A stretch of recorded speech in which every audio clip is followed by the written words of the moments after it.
Muy buenos días. El día de hoy el Evangelio es muy largo, es muy hermoso y ya sabes que a mí no me gusta leer las versiones cortas. Si hay tiempo, yo siempre trato de leerlo completo. Como introducción, solamente te hago esta pregunta para poder leer el Evangelio y luego meditarlo. Te hago esta pregunta. ¿Tú qué preferirías? ¿Tocar a Jesús o que Él te tocara a ti? La pregunta es muy buena. Trata de pensarlo. ¿Qué crees que sería mejor? ¿Que nosotros pudiéramos tocar a Jesús o que más bien Él nos tocara a nosotros? Teniendo esta pregunta en mente, leamos el Evangelio. Dice así. En aquel tiempo, cuando Jesús regresó en la barca al otro lado del lago, se quedó en la orilla y allí se le reunió mucha gente. Entonces se acercó uno de los jefes de la sinagoga, llamado Jairo. Al ver a Jesús, se echó a sus pies y le suplicaba con insistencia: Mi hija está agonizando. Ven a imponerle las manos para que se cure y viva. Jesús se fue con él y mucha gente lo seguía y lo apretujaba. Entre la gente había una mujer que padecía flujo de sangre desde hacía 12 años. Había sufrido mucho a manos de los médicos y había gastado en eso toda su fortuna. Pero en vez de mejorar, había empeorado. Oyó hablar de Jesús, vino y se le acercó por detrás de entre la gente y le tocó el manto, pensando que con solo tocar el vestido se curaría. Inmediatamente se le secó la fuente de su hemorragia y sintió en su cuerpo que quedaba curada. Jesús notó al instante que una fuerza curativa había salido de él y se volteó hacia la gente y les preguntó: ¿Quién me ha tocado mi manto? Sus discípulos le contestaron: ¿Estás viendo cómo te empuja la gente y todavía preguntas ¿quién me ha tocado? Pero él seguía mirando alrededor para descubrir quién lo había hecho. Entonces se acercó la mujer, asustada y temblorosa, al comprender lo que había pasado. Se postró a sus pies y le confesó la verdad.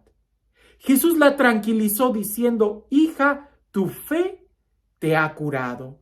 Vete en paz y queda sana de tu enfermedad. Todavía estaba hablando Jesús cuando unos criados llegaron de casa del jefe de la sinagoga para decirle a éste: Ya se murió tu hija. ¿Para qué sigues molestando al maestro? Jesús alcanzó a oír lo que hablaban y le dijo al jefe de la sinagoga: No temas, basta que tengas fe.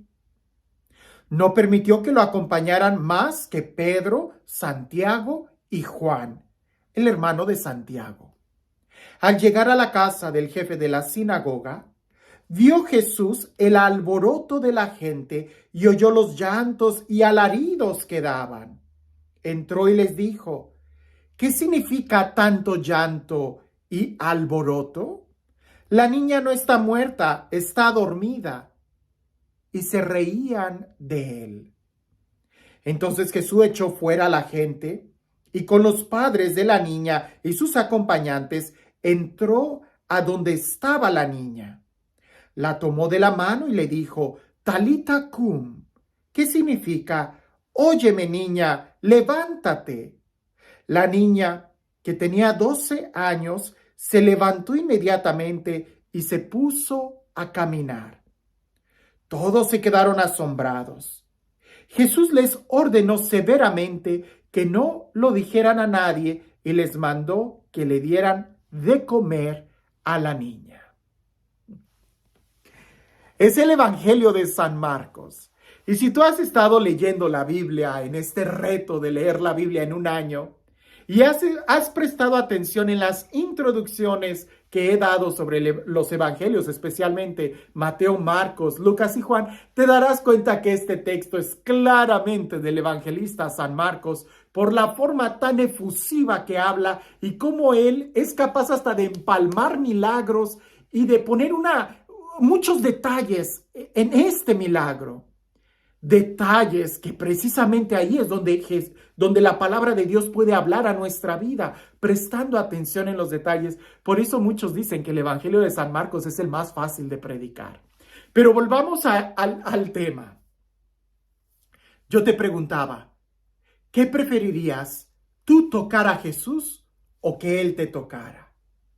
En este Evangelio, la primera parte de este milagro de la mujer hemorroísa que se acerca y toca el manto de Jesús y queda sana, vemos que son muchos los que están tocando a Jesús. Y me es tan cómico leer este evangelio porque me imagino a Jesús quizás, con todo respeto, por supuesto, ¿verdad? Me lo imagino como una estrella de rock o algo así donde todo el mundo quiere tocar a Jesús y lo están apretujando, dice el evangelio. Y él se abre paso entre toda la gente. Todos lo tocan, pero solamente una mujer fue sanada. Todos tocaron a Jesús, pero solamente una mujer fue sanada. Pareciese que solamente esta mujer fue tocada por Jesús. Lo repito. Todos estaban manoseando a Jesús, que cuando él dice, ¿quién me ha tocado? Pues los discípulos le dicen, maestro, ¿cómo que quién? Pues toda la gente te está apretujando. Y tú todavía preguntas, ¿quién me ha tocado? Pero él se voltea y empieza a preguntar, y me imagino que ahí se abre como un círculo, porque la gente debe haber pensado que él iba a empezar a enseñar. Pero él estaba interesado en quién era esa persona diferente a los demás. Diferente a los demás, porque los demás solamente tocaban el exterior.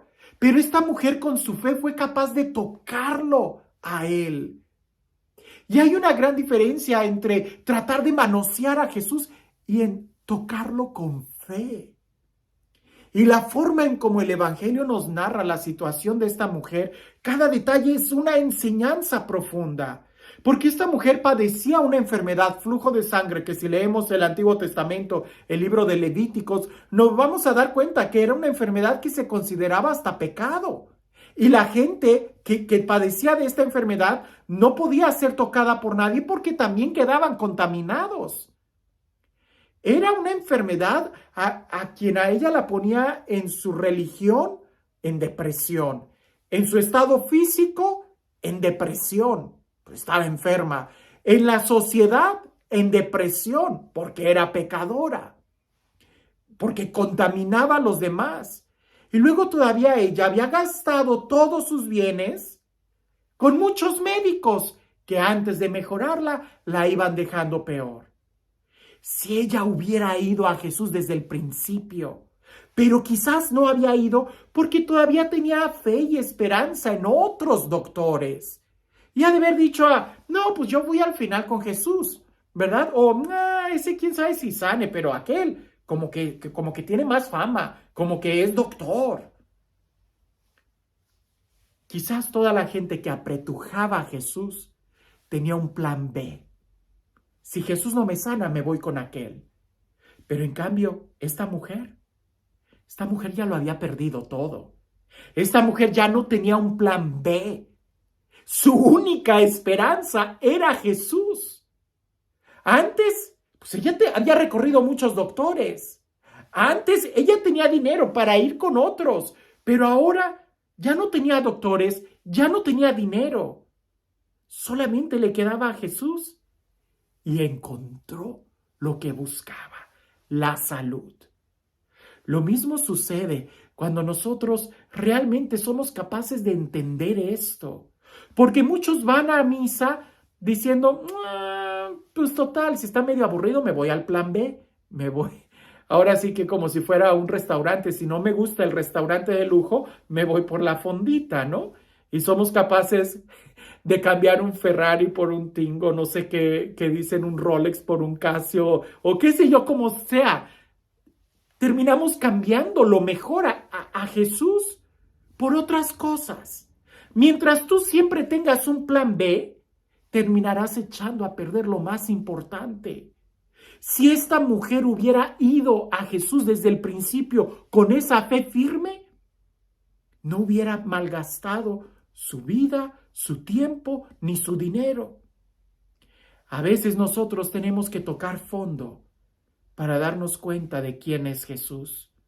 Por eso muchos dicen, uy, se acercan a la iglesia ya cuando son viejitos. Y no sé si te das cuenta, pero en las iglesias o son muy niños o ya son viejitos. Pero mientras somos, me incluyo, mientras seamos jóvenes, no, la iglesia no es para mí. Hasta que malgastes todo, es cuando te vas a dar cuenta que es precisamente Dios el que llena tu corazón. No esperes a un accidente, a una desgracia, a una enfermedad para poder acudir a Dios y darte cuenta que es Él a quien necesitas. Fuera de Él, lo único que hacemos es malgastar el tiempo, el dinero y la vida.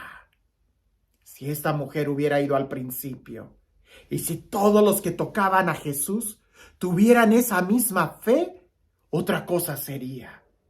Muchos manosean a Jesús. Y pregúntate esto, ¿no será que también nosotros el día de hoy manoseamos a Jesús porque tenemos otro plan? Porque nuestro plan no es el plan de Dios.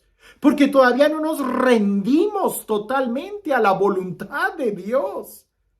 Porque quizás no tenemos fe y vamos a manosear, es decir, por tradición, por cultura, para que me vaya bien, por superstición, en lugar de realmente ir al encuentro de un Dios que nos ama. Esta mujer ya cuando lo había perdido todo, fue con esa fe y lo encontró. Esto es muy importante, porque tocar a Jesús no es manosearlo, es tocar a Jesús significa ser tocado por Él. Tocar a Jesús es de que te expongas a que Él cambie tu vida. Y para eso hay que rendirnos. La escena que sigue, el milagro que sigue, cuando Jesús entra a esta casa y que ve todo el llanto, todo el lamento porque había muerto esta niña, Jesús se acerca con optimismo. ¿Por qué lloran? La niña no ha muerto y se ríen de Él. Y lo que sigue es impresionante, porque Jesús no entra a esa casa, sino hasta que todos salgan. Los que lloran, los incrédulos, los que hacen alboroto, los que se burlan, hasta que todo eso salga, Jesús entra y el milagro sucede. Lo mismo podemos pensar en nuestro corazón.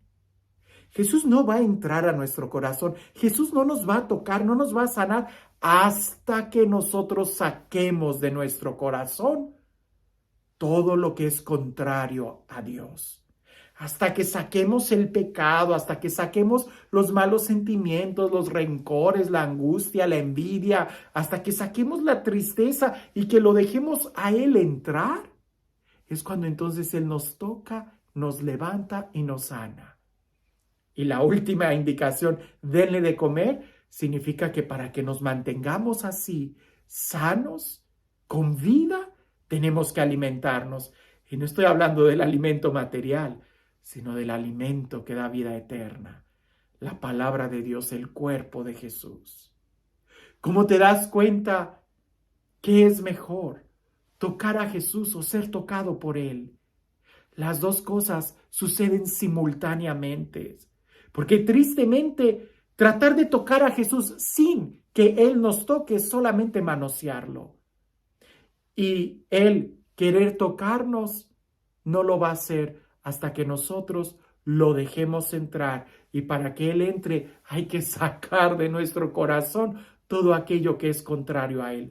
Mira que desde el libro del Génesis, Dios busca al hombre hasta el libro del Apocalipsis, donde nos dice que Él está tocando la puerta de nuestro corazón. Vemos en toda la historia, y tú lo puedes ver en tu propia vida, en tu propia historia, Dios ha querido estar tocando tu corazón. Pero si tú no le abres la puerta, Él seguirá afuera. Y quizás en tu propia vida tú has querido tocar a Jesús, pero hasta que no te rindas a Él, hasta que no te dejes tocar por Él, entonces es donde sucederá ese encuentro, ese milagro. Así que, ¿qué te parece si le abrimos la puerta a Jesús? Lo dejamos entrar, que saque, que expulse de nosotros todo aquello que nos llena de tristeza. Que nos haga ver que Él es el único médico, que la única felicidad no son plan B o plan C o el plan del fin de semana en la noche, no, sino que es Él el que realmente sana, libera y nos restaura. ¿En dónde está tu corazón? ¿Cómo estás? No malgastes tu vida y tu tiempo, sino más bien acude a Jesús, que Él es la respuesta. Y este Dios, el Dios del amor, el Dios de la vida, el Dios de la paz, el Dios que hace nuevas todas las cosas, que sea Él quien el día de hoy nos bendiga, en el nombre del Padre, del Hijo y del Espíritu Santo. Dicen por ahí que había un zorro que tenía mucha hambre y él vio una parra, es decir, uno de esos árboles de uva, ¿verdad? Que son altos y las uvas están colgando. Él vio una parra llena de uvas y queriendo saciar su hambre de las uvas, estaba brincando para tratar de agarrar uno de los racimos y no podía, y ya frustrado por no poder alcanzar las uvas, se fue diciendo: total que esas uvas estaban muy verdes y hasta amargas deben de haber estado. ¿Para qué las quiero? Y se fue. Así a veces encontramos muchas personas que al no alcanzar lo que ellos quieren, terminan echándole la culpa a todos los demás. Así hay muchas personas que al no alcanzar lo que ellos quieren y como ellos quieren, le echan la culpa a los demás en lugar de ver su propio corazón. Una cosa es manosear a Jesús y otra cosa es ser tocado por Él. La culpa no la busques afuera, sino más bien revisa la verdadera intención de tu corazón. Que tengas un excelente día.